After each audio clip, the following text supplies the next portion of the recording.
এই গাছটি আমার কাছে মনে হচ্ছে কোনো ঔষধি গাছ। আপনারা কি বলতে পারেন এটা আসলে কোন রোগের জন্য কাজে লাগে?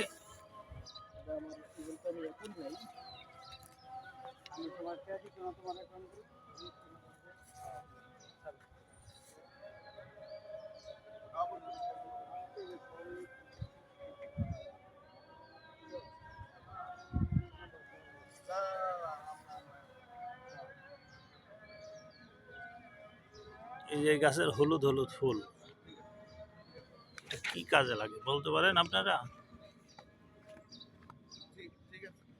যদি কেউ বলতে পারেন তাহলে একটু আমাকে জানাবেন, তাহলে মানুষের উপকার হবে। গাছটা কোথায় আছে আমি জানি।